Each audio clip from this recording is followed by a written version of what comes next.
giilad di mo sila o gi-scam nimo sila, maingon ko nimo alaot ka nga nagpagamit anang espiritu o ginabadlong ta ka sa ngalan ni Kristo Jesus kay dili ka na iyas Ginoo. Sa akong experience o sa experience ako mga kaigsunan sa social media, sa akong napansin karong adlaw, daghan og mga scammer og matod pa nila daghan og nagapangayo sa ila bisag wa sila kaila. Alang nako ginakondem gyud nako kining espiritu sa pagka-scammer ba. Di gyud ko malipay ang mga tawo nga nagpagamit bitaw sa yawa nga mga scam sila og mga tawo ug akong gina-rebuke ang mga tawo nga nagpagamit anang espiritu ha sa pagpangilad, pagpangayo sa mga tawo bisag di nimo kaila, giilad nimo sila o gi-scam nimo sila, maingon ko nimo alaot ka nga nagpagamit anang espiritu o ginabadlong ta ka sa ngalan ni Kristo Jesus kay dili ka na iyas Ginoo. Alaot ka nga padayon ka nagagamit ni ana. Nasayod ko nga ang panalangin nga iyas Ginoo, panalangin intended aron malipay ang tawo, intended aron matagbaw ang pamilya, intended nga ma-enjoy sa tawo ang kinabuhi uban sa pagpanalangin sa Ginoo. Pero apan kanimo igsuon nga gipanalanginan sa Ginoo, maingon ko nimo be wise sa mga panahon nga dunay mga himo ni ana kanimo, mga panahon nga makabantay ka dunay mo scam nimo, maingon ra gid ko nimo ayaw ka feel og guilty kung dili ka makahatag anang mga tawhana. Panid-i mo kasing-kasing kung doon na may kalinaw diha. Tinuod gitawag ta sa Ginoo sa pagpanalangin sa uban. Gipanalanginan ta sa Ginoo kay matud pa niya aron mahimo ta panalangin sa uban pero sultihan ta ka.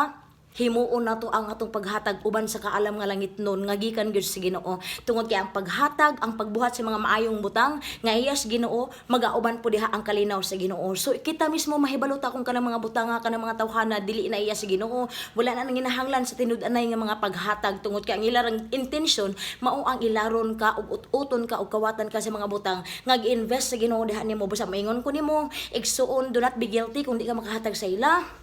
Just listen to the voice of God in your heart. Tungod kay masulti gid ang Ginoo sa imo kung unsa ang tinuod. Ug hinumdumi sa dihang ang Ginoo pud mugiya man pud ang Ginoo sa imo kung asa nimo ihatag ang panalangin. Dunay giya ang Ginoo kung kanus-an nimo ihatag ang panalangin, kung para asa nimo ihatag ang panalangin ug para kang kinsay pud nimo i-intend ang panalangin. Tungod kay sa dihang gitawag to sa Ginoo ingon nga mahimong panalangin sa uban, giyahan mo to sa Ginoo unsaon tungod kay kanang mga panalangin gitawag na siya og good seed tungod kay iya man sa Ginoo. So kay good seed man siya, kinahanglan mapugas na siya sa good field or good soil. Kinahanglan mapugas na siya sa sakto gyud nga pugsanan aron makabunga siya og good harvest. So kita nga mga maalamon nga mga katawhan, kinahanglan batunan nato ang kalam sa Ginoo kay ang yawa karon niabot sa pagpangilad, pagpatay ug pagkawat. Unsa may iyang kawaton ang panalangin. Busa kung wise ka, ayaw pagpataka ug hatag ni bisan kinsa hinuon paminaw sa imong kasing-kasing tungod kay nagtuo ko ang Ginoo muhatag pudugian nimo, muhikap siya nimo kung kanus-an nimong buhaton ang mga paghatag. Hinumdumi ang panalangin maayo na ug dili pwede nga dili nimo na matilawan.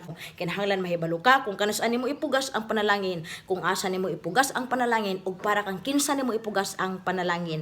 Diha kang Kristo ang tanan nimong pagpugas dili gyud masayang. Busa be wise. I condemn all the spirit of scammers and I encourage each one of us to really give according to the dictation of the Holy Spirit. God bless you, all givers.